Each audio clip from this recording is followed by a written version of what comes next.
Man, you could shave in this thing compared to that. What's going on, guys, and welcome back to the channel, where today I am going to show you how to take an ordinary stainless steel Yeti cup and make it look like this one that I've already done. Roll the intro.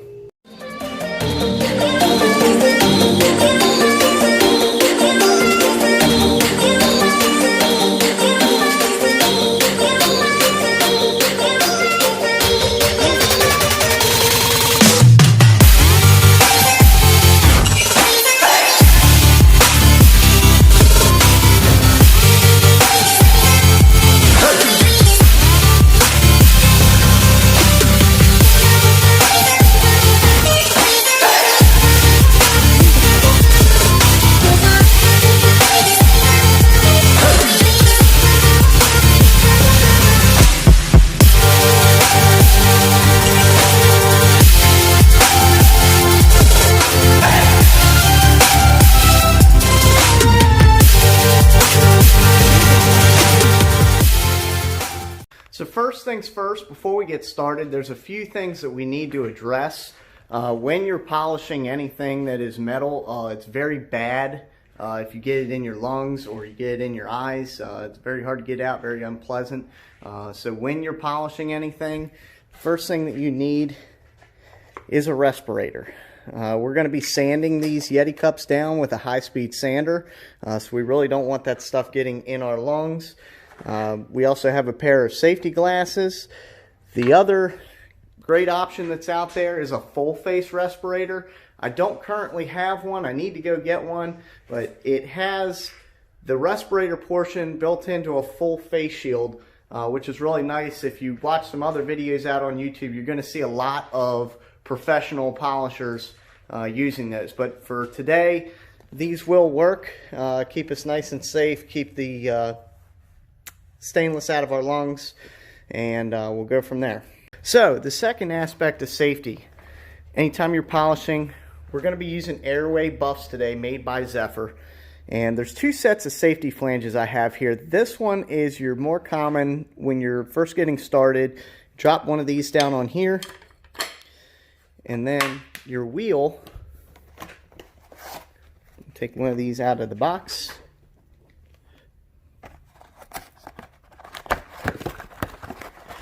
So your airway buff going to go on there just like that, and the second safety flange goes on top, and then you put your nut on there like so.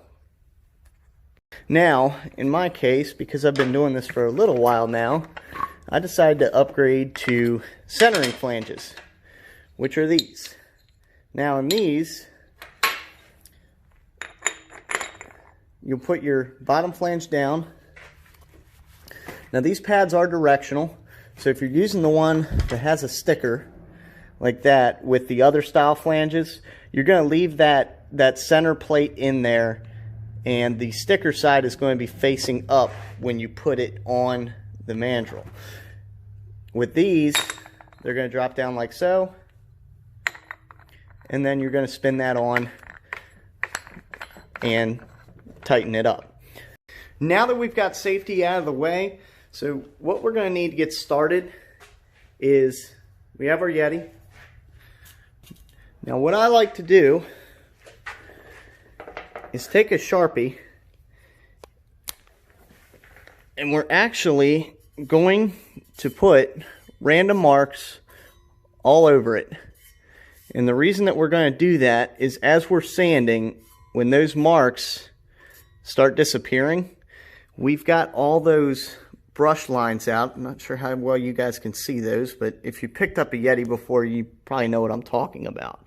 So we want to get all those out, and from experience in doing this in the past, the way that I've done it and what I feel works best for me, I start out with 320 grit sandpaper. We're going to jump up to 400 grit. Now I'm going to do this using an 8,500 RPM 4.5 inch grinder. As you can see, I've taken the safety stuff off for using the carbide blades or carbon blades. This particular model is a 2780-20. So we'll use that. We are going to use this head on our polisher. And spin that down, get it down nice. Now, over here, these are called interface pads. So they're nice and soft. So we'll drop one down like that. That one there, I believe, is supposed to be 10 millimeters thick, and this guy here is actually a little bit thicker. It's about 20. And the reason that we're going to use these is when we set our sandpaper down on it. Kind of hard to do this one-handed, by the way. Once we get our sandpaper down on there, and we start to apply, you're going to use very light pressure, but you're going to want that to give a little bit, so that way it doesn't cut into your Yeti cup. If it does, it's going to do one of two things. It will either burn the Yeti, where it'll actually turn it yellow because it's so high speed, so much friction, or it will actually cut little grooves into it, which, you know, you don't want that. As the light reflects from different angles, you'll actually see it start to look like you have flat spots. So we want to try to avoid those. So we're going to use our 8500 RPM high-speed sander for the 320, the 400, and then the 600. Now once we get up to 600 grit, we're going to DA or orbital sand at 600 again, once again using an interface pad as well. And then we're going to sand with the DA at 800 grit. So once we get our sanding out of the way, we're going to move into our polishing. And for our first cut, that's going to be your heaviest wheel over here. Zephyr calls this the quick cut. If you look, it's a orange and yellow airway buff. And we're going to move into our secondary cut. This is going to kind of smooth out with the first cut left over. And they call this one the Joker pad. It's a green and purple combination. And then the final cut, we are going to use a Domat flannel. And by the way, my favorite thing about Zephyr is it's made in the USA. I think that is just awesome because there is not too many companies out there that keep all their stuff in-house over here in America. So another thing I just wanted to throw out there, when I first got started with polishing, there was a lot of different things that I was looking into, trying to figure out how to do different things. And the Zephyr team, Gold Standard Finishing, as well as Texas Premier Polishing were courteous enough to answer some of the questions that I have.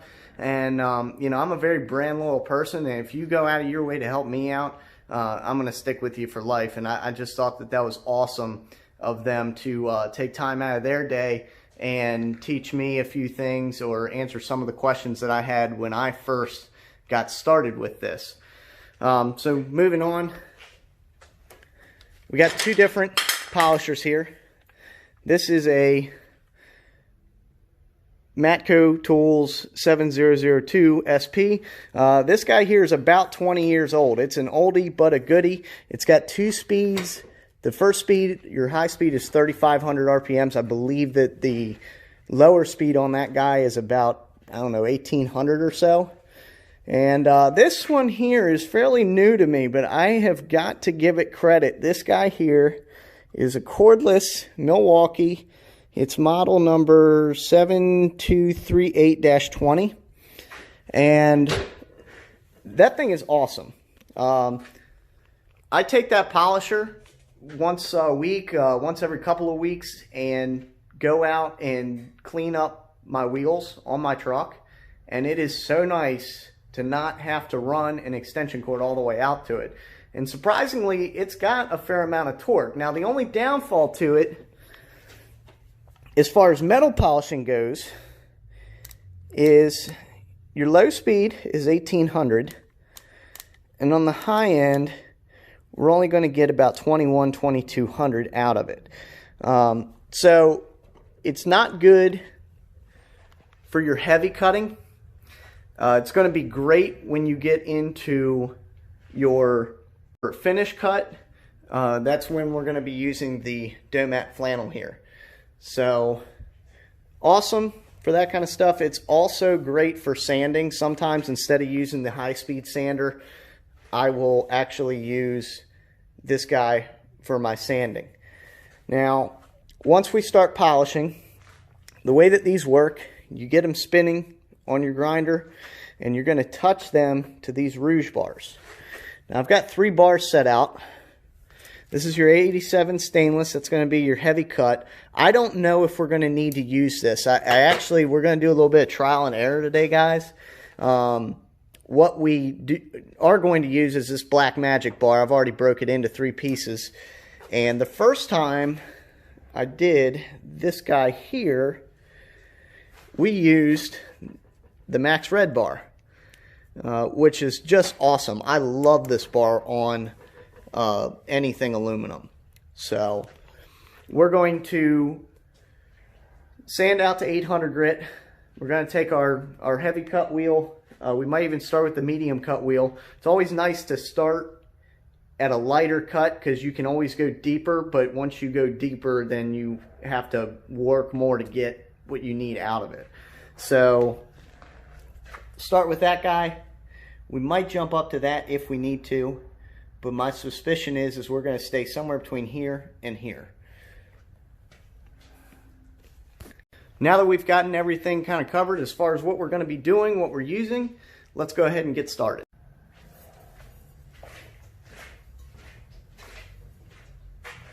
We've got our Yeti randomly marked up with Sharpie, so that way we can tell once we get those brush lines out. Now, I don't have a jaw horse. Those are a really nice tool. You can take those things and grab a hold of these fairly well. So what I'm using here is a bench vise with a clamp in it. And what I'm going to do is take some microfibers, take the dirty one and keep it on the outside of the cup because I really don't want to drink any of that stuff. And we'll take the one that's a little cleaner than that and stuff it in here, lock it down.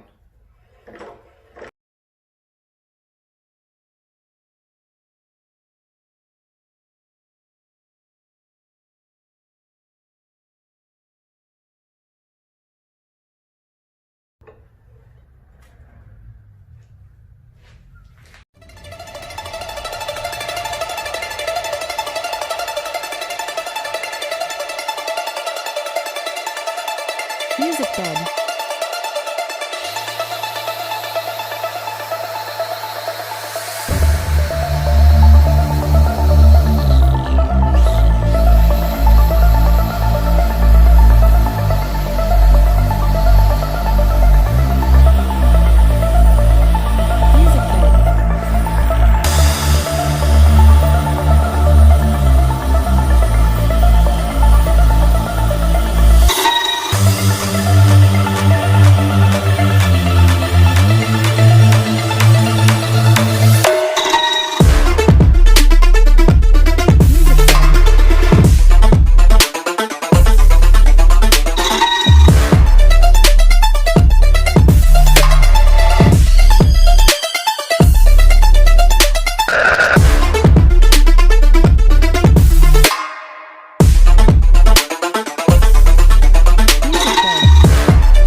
Alright guys, so we just got our Yeti cup fully sanded.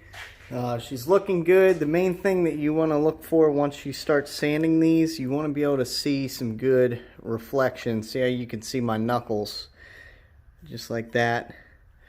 So don't worry about that. The one thing I forgot to mention is that when you are sanding, you want to be real careful around the letters as well as at the bevel. So really light pressure, especially when we're using that rotary sander, so that way we don't take those out. You can see right there, see if I can get this to focus for you. It will round out the corners a little bit, you know, that's just part of it. But we'll go ahead and get this polish going. So the first step, we're going to get our centering flanges. If you don't have nice centering flanges like that, these will work fine. You're just going to use this centerpiece right here instead of knocking it out like I did. So that way we can use these.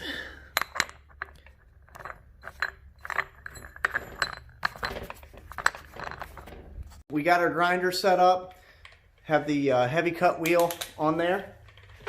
Other thing we're going to need is a rake.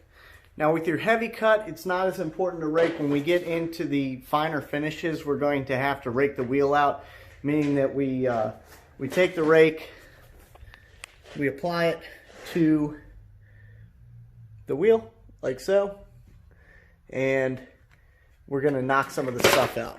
I'll show you that later.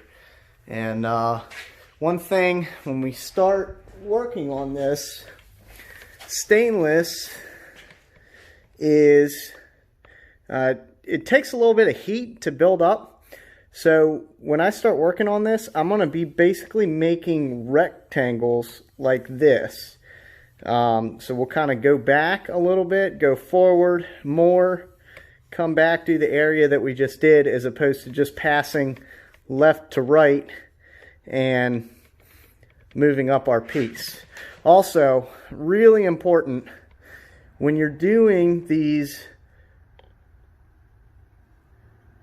Yeti cups, you always want, when you're at your edges, see this wheel turns that way. So when you get to an edge, it's okay to come onto the edge, onto your workpiece. But if you go this way and you go off, it's going to catch that edge and take the grinder and go that way, or it might try to take your piece that you're working on and rip it out of your hands. So when we do this, I'm going to start this way, and as I get close to the opposite side, I want it like that, so that way I'm bringing my wheel back onto my piece. So from there, come across to there. That way we don't catch this edge and go bling that way.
Well, guys, I hope you learned something new today. Very happy with the results on this thing. I think that it actually came out better than our original 1 gallon jug.